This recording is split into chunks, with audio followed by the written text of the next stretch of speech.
Can you hear me? Yeah, I can hear you.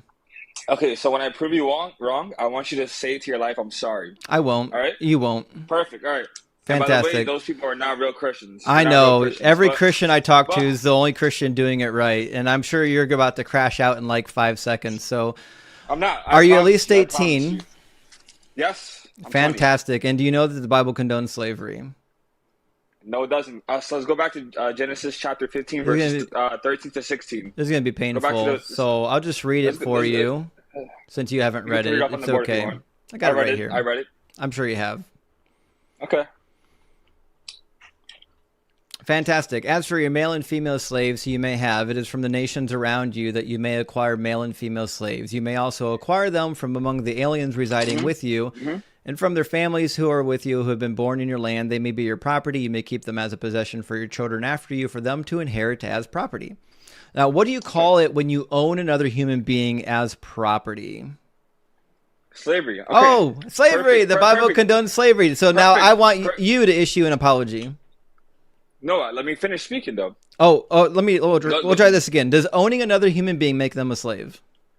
yeah. Yes. Okay. Wait, can I finish speaking? Did God just say these are the slaves you may own? Okay, can I finish speaking? Did God just say Genesis these chapter are the 15, slaves? 13 to Did 16. God You're not letting me. did God say did God say did God say you can own these slaves? He said it for a reason. Did When he you go to say the did he chapter, say I'm you can telling do you. it? Yes, for a reason. Okay, so then God condones slavery. That's literally what I said. The Christian God For a reason. For condones. a reason. Thank For a you. reason. Okay, For so a now reason. I want you to issue an apology before we move on to your next talking point. Can we? Okay, I'll say sorry for that. Yes, God does own, Fantastic. Okay, did condemn for a reason. fantastic. Now So go to now we got to Genesis talking point number 2. God allows slavery, and you think you've got a good for a reason reason. for For it. a reason. For a reason. Yes, for a reason. Go, and by the way, can we agree that he's speaking to the Israelites in that verse? Yes or no? Can we both Yeah, agree? God is speaking to Moses in order to speak to the Israelites. To the Israelites. Perfect. All right. Go to Genesis Genesis chapter 15 is 15, going to cook verses you. You're not going to like this at all. 13 to 16. 13 to You're 16. going to hate All right. this. Perfect. All right. This is not going to go the way you think it is. As the Perfect. sun Go, go, as the go. sun was going down and a deep sleep fell upon Abram and a deep and terrifying darkness descended upon him, then the Lord said to Abram, "Know this for certain that your offspring shall be aliens in a land that is not theirs, and they shall be slaves there. They shall be oppressed for 400 years, although it's technically Perfect. Perfect. 430 years." Yep. 435, if you want to be exact. But he's talking about the Actually, I think Israelites, it's that they're four. going to be. Actually, I think it's 430. I mean, Study your theology. I'm But pretty anyways, sure it is. he's speaking to he's saying that the Israelites are going to be enslaved. Correct or yes? He's speaking about the Israelites. Correct or not? He's talking about the Okay. Israelites serving in Egypt. Perfect. Okay. Then when we go back to the same verse you were talking about previous, he's allowing the Israelites to have slaves up to 6 years. Yeah, And it the says seventh year they have to be free. the time that the Israelites lived in Egypt was 430 years. All right, The earliest meaning. apology number 2. Let's have it. Okay, I'm sorry for that. Yeah, 430. I'm sorry. Wow. Fantastic. But Okay. yes, All right, now back but to your yes. bad talking point. So, what about Exodus? So back to your verse, correct? Which one? It's the previous one you gave me, correct? Leviticus Yes or no? 25. Yes. All right, what about it? He's telling the Israelites that they have the right to own a slave up to 6 years and free them the seventh year. Yes or no? Citation needed. You're lying. Go back to the verse then. Go back to the verse. I got it right here. You're not going to like it.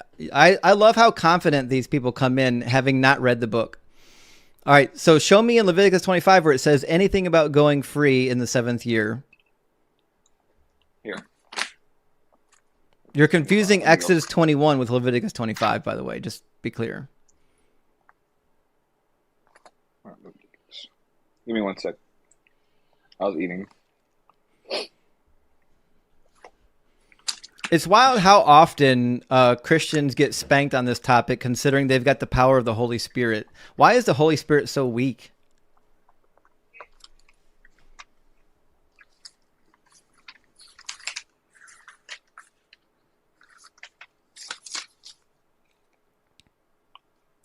Go to Exodus 21. I Sorry. told you you're Exodus confusing 20. Exodus 21 and Leviticus 25. Already got it. Fantastic. Go. This Exodus 21. this is gonna cook you. No, it isn't. Yeah, you're not going to like this at all. It says, when you buy a male Hebrew slave, he shall go out. I'm sorry, he shall serve you 6 years, but in the 7th year he shall go out a free person without debt. Now, what if you're a woman, though? Uh-huh.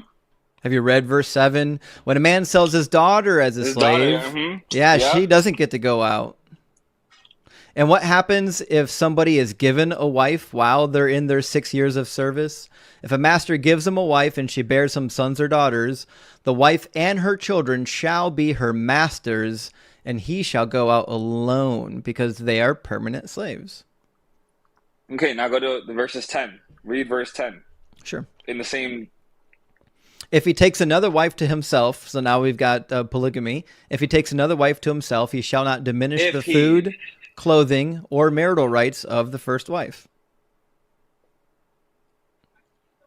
Yeah, if he takes a wife, because you're allowed to take multiple wives. I'm about to refute that again. It says if he takes another wife. So if he takes another wife, he shall not diminish food, clothing. Yeah. And right. Of who? Which is implying that of the woman that was sold. No. Which means the woman. Wrong. Yes, that's what it says. Wrong. How's it wrong? That you're not to diminish the woman's sustenance while she is a concubine.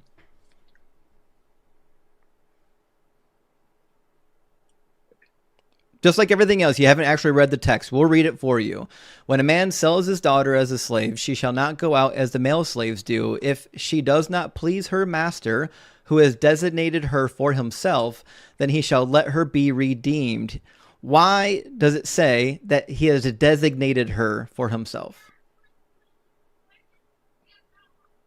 Go to Deuteronomy. Why 15, does it say that he designated? Answer my question. Why does it say that he designated this woman? What does it mean when it says that she's been designated? If you go back to the old Hebrew text, it says serve. What's it mean? Deuteronomy is not the old Hebrew text. Exodus is older. So I'm talking about Exodus. I'm talking about the verse we're talking about. I know. We're in Exodus. I'm asking you a question about the passage in Exodus that we literally just read. It says that if he designates her for himself or for the son, what does it mean to designate? In the old Hebrew text of that verse, it says serve. Stop saying Hebrew. You don't know Hebrew. Well, if you go to blueletterbible.org, it translates it for you. I actually know Hebrew. We're going to get into this. Okay, so Solo says, oh, geez, if I worship this God, if I worshiped a God this bad, I'd stop voting. Big W, Solo. I appreciate that, and I agree. I hope this guy doesn't vote. All right, so the problem here is that you're interpreting the word Evid or Amah to mean what? Excuse me? Sorry, you cut off. Which word? Evid or Amah? It said search it up in the blueletterbible.org. It tells you itself. I'm literally telling you what the words are. I didn't. A male Hebrew slave is an Evid. So what's your complaint with the Hebrew? The lettering was changed. That it was what lettering? To serve. No, incorrect. Search it up. You can pull it up on your screen right now. And this guy is just a glutton for punishment. All right, we're going to do Exodus 21, and we'll do which verse do you want to read? You go to 1 Timothy 1:10. That's in Greek. That's not even the same book. We're talking about what's happening in Exodus 21. So you just want to talk about Old Testament, no New Testament? So you're just dodging the passage. You're right. If I was in this conversation and I was in your position, I would buy a ticket to get the fuck out of here real fast because you're getting absolutely roasted right now. This is embarrassing. So we're talking about what Exodus 21 says, and you're trying to run away from it now. So I want to know what in Exodus 21 is getting translated incorrectly. Well, you're misreading it. So what am I misreading? You keep interrupting me. Can I go? I asked you. You said I'm misreading. I want to give me the actual text that I'm misreading. Okay, I'm giving you verses, and you keep saying I'm jumping around. These verses answer themselves. They don't. They do. Well, back then in the Bible, it states if you were in debt and you didn't have the money to pay for it, you became a servant, which was called a slave in those days. All right. You worked for free. I'll help you out. Do you see Yes this? or no? Do you see this? Yes or no? You're wrong. I'm fixing it for you. Do you see this word right here? Mm-hmm. All right. That's a radicalized consonant at the end. This means sorry, hold on. There we go. That's actually not the right one. Sorry. We want this word. There we go. Evid. This means a slave or a servant, right? We also have the word ama in here somewhere in verse 7. If we go to verse 7, we'll find a different word for a female slave. But it says a servant right there. I know. I'm about to help you out. Just hold on tight. Okay, so we have another word that we find here. This is an ish for a male, and a daughter, which is a bot, or if it's plural, it's going to be different. There we go. And this is ama. So this root here means female slave. This is a preposition. That's not part of the word. Okay, so these are the words that we have. And both of these words can mean a servant or a slave. Do you know what the difference between a servant and a slave is? Well, a slave doesn't get paid. Yep. And a servant. And what else? Yeah, well, they get treated poorly. No, one goes free and one doesn't go free. Well, yes, what I'm trying to explain. Okay, and fantastic. In verse 7, do the female slaves get to go free? If you go back to what it says. In verse 7, do they get to go free? It's a yes or no question. It doesn't say if they get to go free. It says the opposite. It says they don't get to go free. If you go to verse 4, about the woman who is given as a wife to the temporary servant, do they get to go free? Well, yeah. No.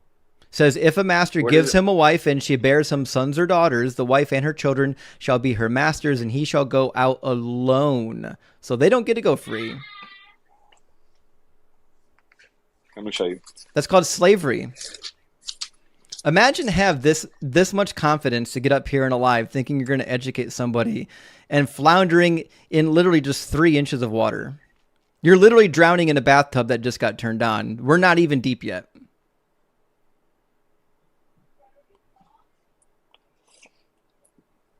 It says right here, but if the servant declares, I love my master and my wife and my children, and do not want to go free, then his master must take him before the judges. Yeah. And pierce his ear. I know. And why would he do that? Why would he make that decision? Well, that's if he wants to keep them.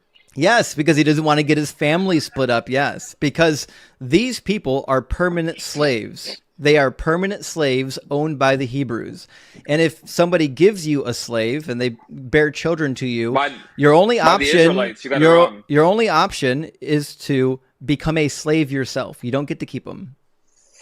You're misreading it again. The Israelites were enslaved for 400 years. No, this is after. This is after. Yeah, this is exactly. So God's telling them, you guys are, I give you my right to own slaves for 6 years, and then you could free them the 7th year. Except for the women. It says if his master gives him a wife, and she bears him sons or daughters, the wife and her children shall be her masters, and he will go out alone. The man is leaving alone. The man's wife and the children remain property of the master.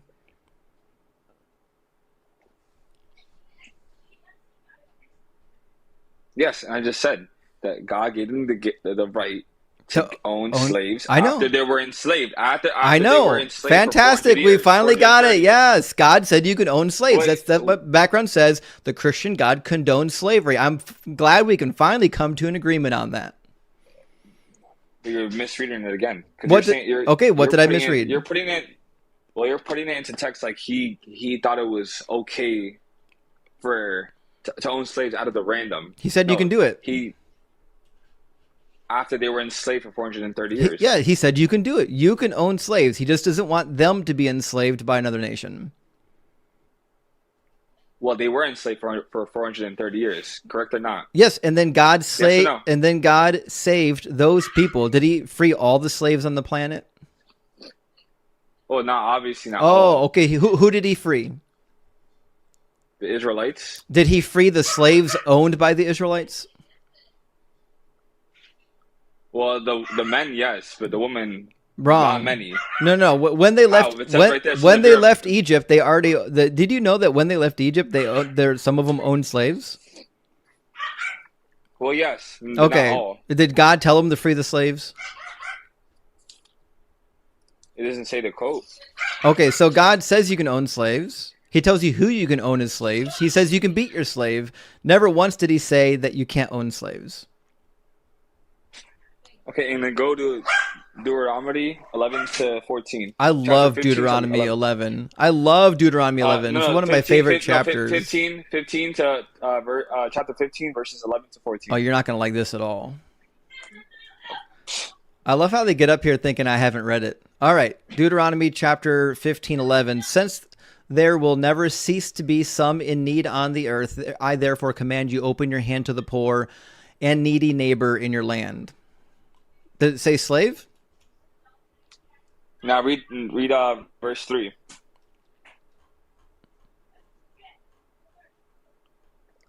Of a foreigner you may exact it, but you must remit your claim on whatever any member of your community owes you. This is talking about lending at interest and collecting debts. So in the book of Deuteronomy and in the book of Exodus, we have laws about what kind of debt and what kind of interest you can charge. And as it turns out, you can lend money at an interest to foreigners, but you couldn't do it to your own fellow Hebrew Israelites because God has separate laws for what you can do to your brothers and separate laws to what you can do to the foreigners. You can charge interest to the foreigners. You can go to war and kidnap the foreigners. You can enslave the foreigners. You just can't do it to your own fellow Hebrews. Unless they're women, because women are just as bad as foreigners. It's telling you to cancel the debt.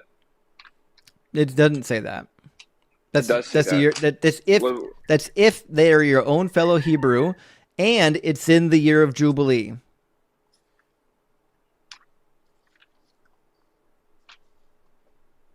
Have you never read the book? What garbage website are you pulling these talking points from? Because they're all garbage talking points. How are they garbage? Because none of them land. None of them land. Do you know what the year of Jubilee is? Yes, but no. Okay, what happens? What happens? What happens in the year of Jubilee? I disprove. No. What happens during the Jubilee? Did I not disprove your point? You didn't. You're cooking. You're cooking yourself. What happens during the Jubilee? Because you said God said it was okay to own slaves. Happens and I told during the Jubilee? Don't get off topic. I'm responding to the verse you brought up, nitwit. During the year of Jubilee, what happens? And I'm not talking about that. I'm talking about your. You brought it up. Statement. All right, I'll break it down. I'll break it down since you're not smart enough to gather it. It says every 7th year you shall grant remission of debts, and these are debts to the Hebrews, not to the foreigners. And it says, and this is the manner of remission. Every creditor shall remit the claim that is held against a neighbor, not exacting it, because the Lord's remission has been proclaimed. Of a foreigner you may exact it. You do not remit the debt of a foreigner.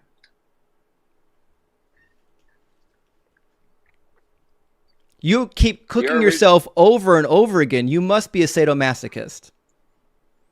Your original claim was that it was okay for God to own slaves. God said you can do it. He said it to the Israelites after they were enslaved for 400 years. I know. God said you can do it. I know. We keep going back to this.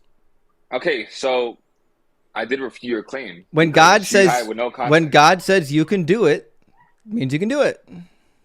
Well, he said under one condition is if you were enslaved and you were an Israelite, which is the context, you can own a slave up to 6 years and free them to 7. Wrong. We'll read it again. We'll try this again. The condition is that if they're a foreigner, they can be your property for life. It says you may also acquire them from among the aliens residing with you and from their families who are with you have been born in your land. They may be your property. You may keep them as a possession for your children after you, for them to inherit as property. And in the Hebrew, it actually says le'olam, which means forever, which is why a lot of translations say that they will be your property forever, or they will say they'll be your permanent property. And he ran. I didn't cut him, guys. He cooked. Imagine coming in with that amount of gusto, having not read any of it. literally just Googling talking points, trying to find anything that would land. These people are embarrassing.